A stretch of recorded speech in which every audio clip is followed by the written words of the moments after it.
네, 주일 예배 때 우리가 지금 사랑의 노래 이러한 주제로 아가서의 말씀을 이렇게 전하고 있습니다. 오늘 이제 10번째 시간입니다. 신부의 동행, 제목이 신부의 동행입니다. 제목 다 같이 해보시겠습니다. 시작. 신부의 동행. 이 이제 두 남녀가 사랑의 결실로 결혼을 이제 합니다. 하고 나서 처음에는 이제 긴장도 하고 또 서로에 대한 존중도 이렇게 하고 또 서로 참고 또 사랑하면서 신혼 생활을 해 나갑니다. 그러나 1년, 2년 이렇게 시간이 지나다 보면 점점 익숙해지고 또 서로에게 편해지고 하니까 자기 위주로 또 나아가기도 하고 또 이전에 자신의 살던 습관, 삶의 습관으로 돌아가기도 합니다. 그래서 결국 그러다 보면 신혼의 그러한 단꿈이 깨지고 잦은 불화가 있고 또 갈등이 있게 됩니다. 우리들도 신랑 예수님과 신부인 나와의 관계도 마찬가지입니다. 처음 예수님 믿었을 때, 그러니까 예수님과의 그 신혼 시기, 말씀의 은혜가 저절로 되고 또 교회 식구들도 다 좋아 보이고 예배도 잘 참석하고 또 교회 봉사하는 일에도 열심을 냅니다. 그런데 시간이 이렇게 지나다 보면은 또 교회 생활에 익숙해지다 보면은 나 자신을 생각하고 나 자신의 생활을 하게 되고 또 교회 식구들의 흠도 하나둘씩 보이게 되고 또 가끔씩 예배도 빠지고 처음에 열정, 그 사랑이 점점 식어집니다. 그렇지만 우리 예수님은 변함없이 늘 사랑의 눈길로 나를 바라보시며 애정어린 권유를 하십니다. 나와 함께 하자. 나와 함께 동행하자. 같은 뜻을 품고 같은 비전을 품고 내가 가는 곳으로 함께 가자. 이렇게 말씀하십니다. 지난 주일에 우리가 살펴본 말씀대로 요한계시록 14장 1절 말씀을 찾아보았죠. 요한계시록 14장 1절 말씀 다 같이 봉독하십니다. 또 내가 보니 보라 어린 양이 시온산에 섰고 그와 함께 14만 4천이 서 있는데 그들의 이마에는 어린 양의 이름과 그 아버지의 이름을 쓴 것이 있더라. 아멘. 14만 4천이 구원받은 하나님의 자녀들, 성도의 총수입니다. 문자적으로, 숫자적으로 14만 4천이 아니라 이마에 어린 양의 이름이 있는 사람들, 어린 양 예수 그리스도가 마음에 새겨진 사람들입니다. 이어지는 요한계시록 14장 4절 말씀 다 같이 이 사람들은 여자와 더불어 더럽히지 아니하고 순결한 자라 어린 양이 어디로 인도하든지 따라가는 자며 사람 가운데에서 속량함을 받아 처음 익은 열매로 하나님과 어린 양에게 속한 자들이니 아멘. 우리가 구원받고 천국에 가기 위해서 하나님께 속하고 어린 양 예수님께 속해야 된다는 것이죠. 그래서 예수님을 마음으로 진정으로 믿으면 예수님의 피가, 그 보혈의 피가 마음에 흐르면 구원을 받는 것입니다. 예수님의 이름이 새겨진 것입니다. 신랑 예수님의 신부라는 그 이름이 새겨진 것입니다. 그래서 이마에 인친 예수님의 신부는 정절이 있어야 된다. 순결하게 더럽히지 않게 그렇게 살아야 된다는 것이죠. 신랑 예수님만 사랑하고 예수님이 어디로 가든지 따라가는 그것까지 함께 동행하는 그러한 신부여야 된다는 것입니다. 그래서 첫 번째로 예수님과 여러분 동행하는 때가 언젠가 동행하는 시기를 살펴보겠습니다. 본문 6절 말씀 6절 다 같이 날이 저물고 그림자가 사라지기 전에 내가 몰약산과 유양의 작은 산으로 가리라. 아멘. 예수님과 동행하는 때는 날이 저물고 날이 기울어질 때라는 것입니다. 그래서 지난 주일 우리 살펴본 바와 같이 날이 기울어진다는 것은 세상 마지막이 가까웠다는 것입니다. 예수님께서 말씀하셨던 마태복음 24장에 세상의 종말의 그 징조가 거의 다 이루어졌습니다. 아마도 모르지만 우리가 사는 때에 예수님의 재림이 임할 수도 있습니다. 늘 우리가 깨어서 정신 차리고 기도하지 않으면 생각지도 못한 때에 신랑 예수님이 오십니다. 그때는 기름 준비 못하고 있다가 아주 큰 부끄러움을 당할 수 있게 됩니다.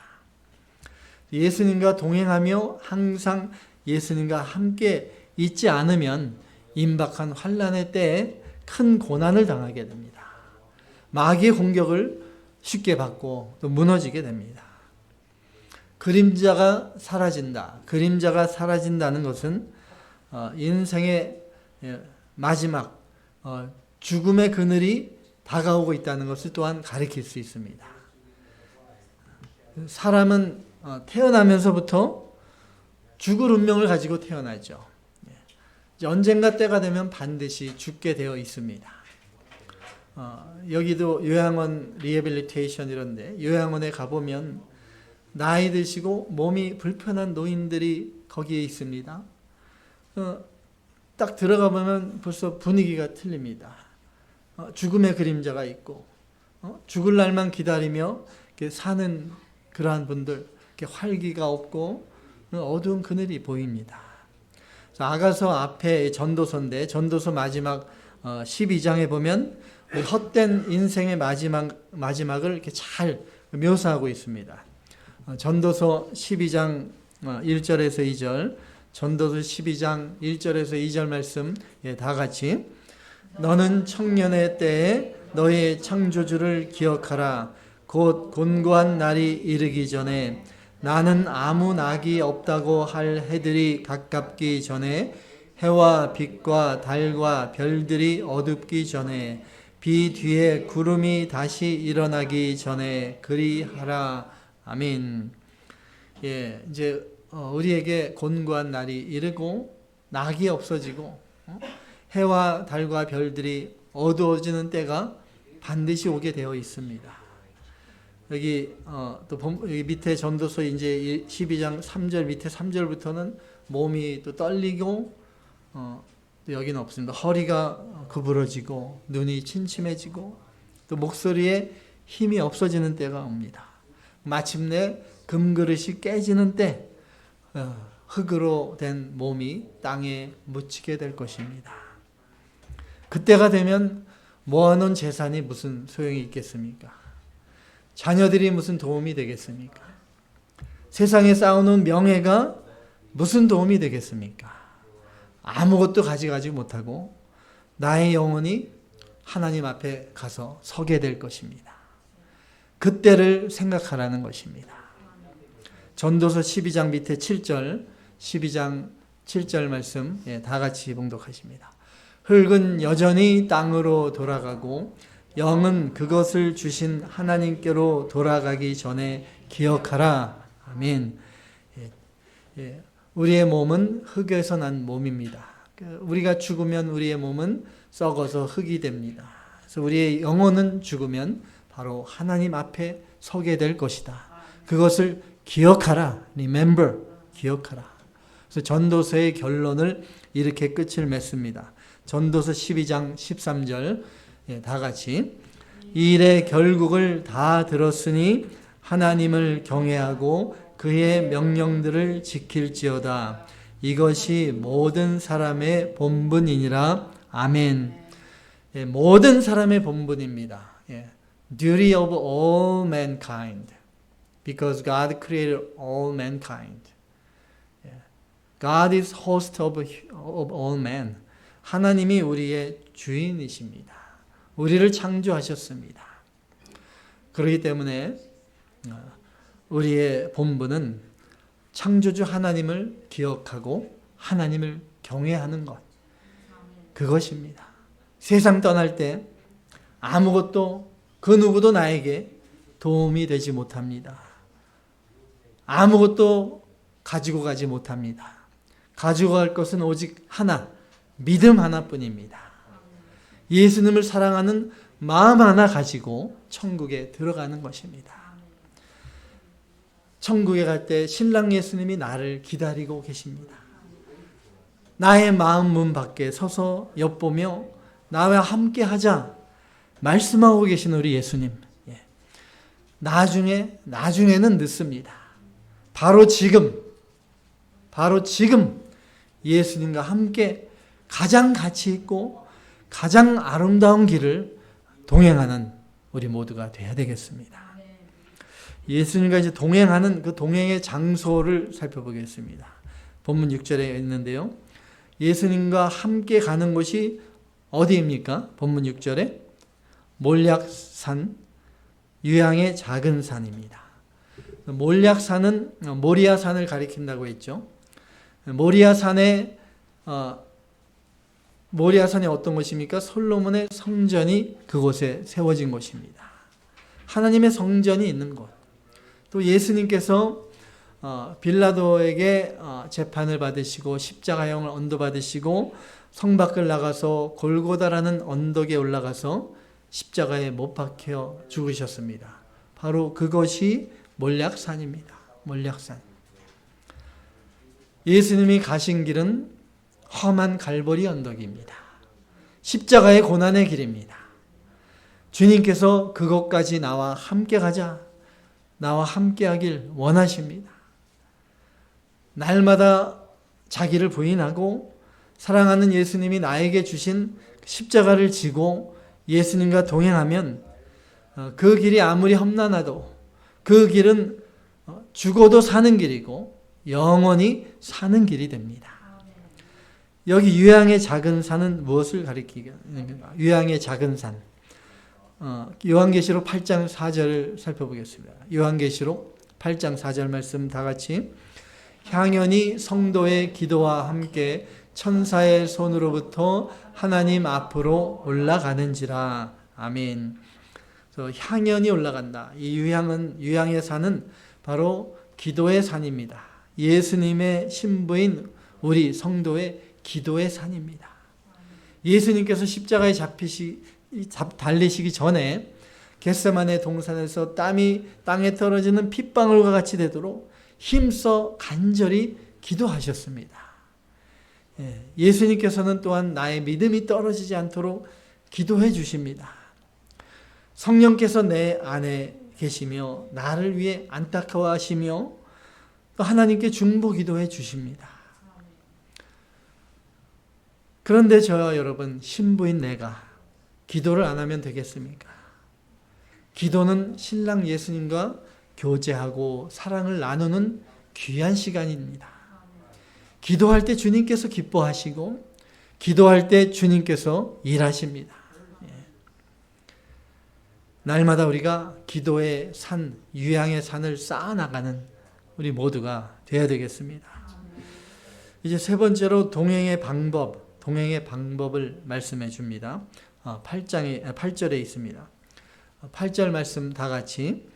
내 신부야, 너는 레바논에서부터 나와 함께하고 레바논에서부터 나와 함께 가자.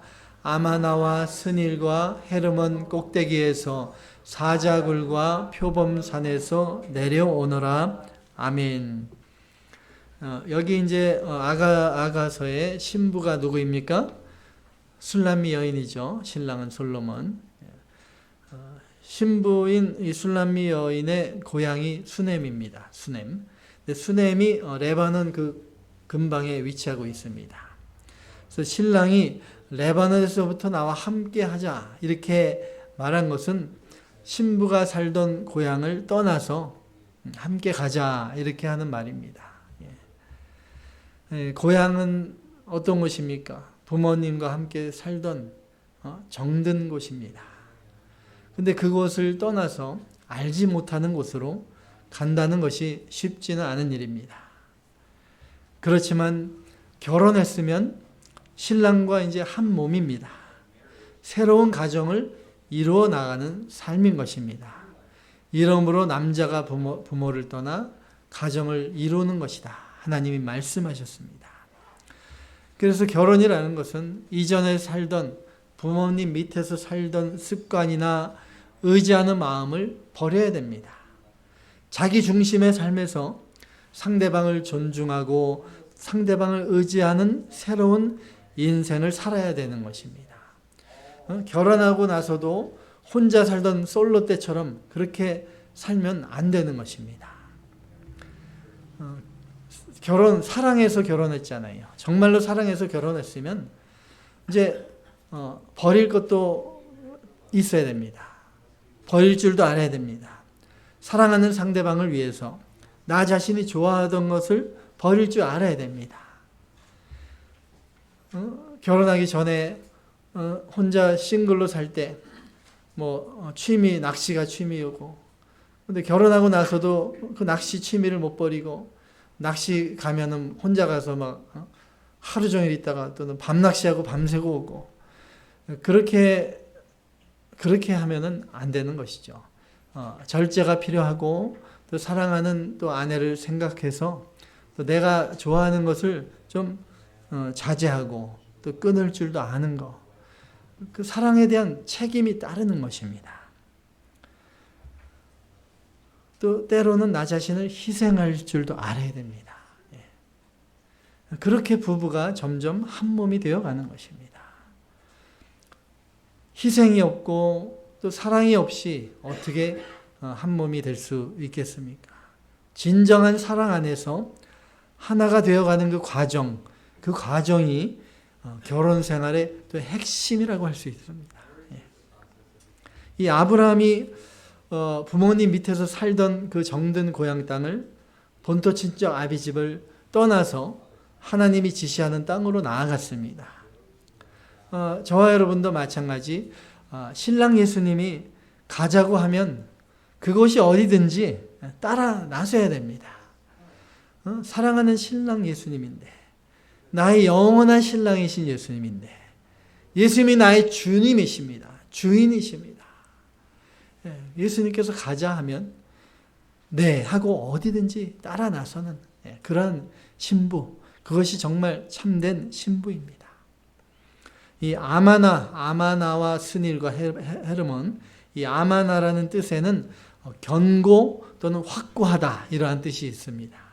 그래서 신랑 예수님을 따라가려면 이렇게 견고한 믿음이 필요합니다. 믿음이라는 게 진정한 믿음이 무엇입니까?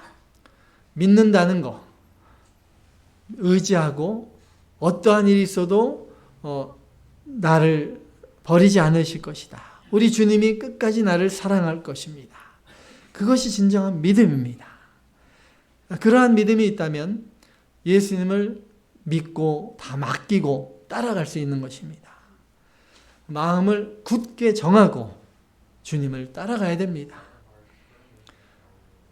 주님이 나를 끝까지 사랑하시고 붙들어 주십니다. 그러한 확고한 믿음, 그러한 신뢰, 그러한 바탕 위에 예수님, 반석이신 예수님 안에 깊이 뿌리를 내리고 나아가면 어떠한 상황에서도 흔들리지 않는 견고한 믿음을 가지게 되는 것입니다.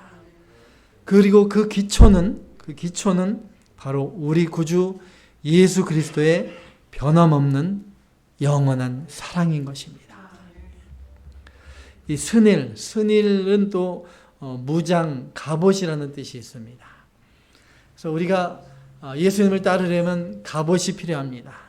이 거친 세상을 이기는 갑옷 무엇입니까?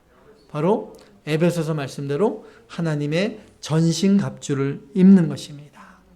내 힘으로는 절대 이길 수 없습니다. 세상을 이기신 예수님, 내게 능력 주시는 예수님 안에서 나도 세상을 이기고 마귀를 이길 수 있는 것입니다. 또한 헤르몬은 단절이라는 뜻이 있습니다. 그러니까 예수님을 따라가려면 끊어야 된다는 것이죠. 모든 것을 끊어버리고 예수님을 따라가는 것입니다. 손에 쟁기를 버리고 또 고기 잡는 그물도 버리고 좁은 문으로 들어가야 됩니다.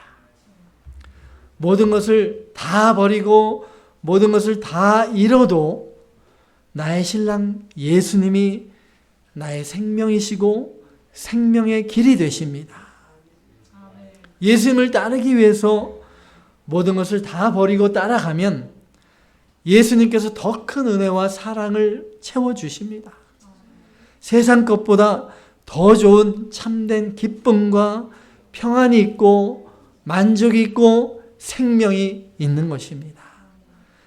모든 것을 다 잃어버려도 예수님만 함께 계시면 마음이 기쁘고 날마다 속 사람이 새로워지는 축복의 길인 줄 믿으시기 바랍니다. 이제 네 번째, 마지막 네 번째로 동행의 결과입니다. 동행의 결과. 8절 말씀, 본문 8절 말씀 다 같이. 내 신부야, 너는 레바논에서부터 나와 함께하고 레바논에서부터 나와 함께 가자.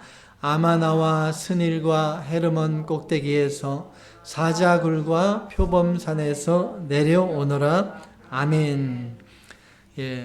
예수님과 동행하면 그 길이 꽃길이고 형통의 길이 아니라는 것이죠. 예수님을 따라가는 길은 넓은 길, 평탄한 길이 아닙니다. 찾는 사람이 적은 좁은 길이고 협착한 길입니다. 예수 믿고 나서 범사에 잘되고 강건하고 형통한 길을 가야 되는 것이 아닙니다. 그것이 꼭 복이 아닙니다. 진정한 복은, 참된 복은 영원히 잘됨에 있는 것입니다. 예수님과 동행하는 길에는 헤르몬 꼭대기까지 가는 험난한 길이 기다리고 있는 것입니다. 사자와 표범 같은 큰 위협을 만나기도 합니다. 큰 병이 들어서 죽을 고생을 하기도 하고 큰 사고를 당하기도 합니다. 사도 바울 신약 성경의 절반 이상을 기록한 사도 바울은 눈에 큰 가시로 평생을 고생했습니다. 대적의 위협을 받았고 수많은 죽을 고비를 넘겼습니다. 그렇지만 사도 바울은 예수님을 위하고 복음을 위하는 일을 가장 고상한 일로 여기고 기뻐하며 충성을 다했습니다. 그 결과 신약시대의 가장 위대한 사도로서 가장 존경받는 그러한 높은 자리에 올라서게 된 것입니다. 우리 신랑 예수님은 나를 가장 사랑하시고 내가 정말 잘 되고 내가 행복하고 형통한 길 가기 원하십니다. 육신도 건강하고 잘 되기 원하십니다. 그런데 무엇보다도 가장 나의 영혼이 잘 되기를 원하십니다. 아무리 건강하고 아무리 부유하고 아무리 일이 잘 돼도 영혼이 잘 되지 못하면 아무것도 소용이 없는 것입니다. 우리 예수님이 그러므로 나를 사랑하시되 나의 영혼이 잘 되는 것을, 나의 영혼을 가장 사랑하십니다. 그래서 나의 영혼을 위해서 때로는 힘든 고난도 주시고 때로는 병도 주시고 때로는 큰 아픔도 주시고 이러한 고난들을 통해서 나의 영혼이 자라나고 믿음이 자라나기를 원하시는 것입니다. 우리들이 사자와 표범 같은 두려운 고난과 핍박을 만나더라도 두려워하면 안 됩니다. 우리 신랑 예수님이 기다리고 또 말씀하고 계십니다. 사자굴과 표범산에서 내려오너라. 예수님께서 두 팔 벌려 기다리고 계십니다. 두려워하지 말고 내 품에 안겨라. 예수님 품에 안기면 모든 두려움이 사라집니다. 모든 무거운 멍에를 예수님께서 대신 지시고 가십니다. 예수님의 한없는 사랑 안에서 참 평안과 위로를 얻게 되는 것입니다. 내려오너라 이렇게 되어 있습니다. 근데 옛날 한글 성경에는 내려다 보아라 이렇게 번역이 되어 있죠. 두 가지의 뜻이 다 있습니다. 그래서 영어 킹 제임스 성경에도 look로 번역이 되어 있고 ESV 성경에서는 어떻게 되어 있습니까? Come with me. 이렇게 되어 있죠. 내려와라. 그래서 이 두 가지 뜻이 다 되는 것입니다. 그래서 우리가 예수님과 동행하며 또 예수님과 함께 사는 사람들, 그러한 진정한 신부들은 예수님의 자리에서 함께 세상을 내려다보게 된다는 것이죠. 높은 산에 올라가서, 우리가 등산하면 아시겠지만 높은 산에 올라가서 저 산 밑에 이렇게 세상을 쫙 내려다보면 어떻습니까? 마을들, 빌딩들이 아주 조그맣게 보이고 사람들이 한없이 작게 보입니다. 그래서 예수님을 떠나서 사는 세상 사람들은 그렇게 작다는 것입니다. 예수님 안에 있는 우리는 세상과 비교할 수 없이 가장 강하고 가장 큰 신부가 되는 것입니다. 세상을 이기신 예수님 안에서 저와 여러분, 나도 세상을 이기고 가장 높은 것을 다니게 되는 것입니다. 이것이 예수님과 동행하는 신부의 가장 큰 특권이고 행복인 줄 믿으시기 바랍니다.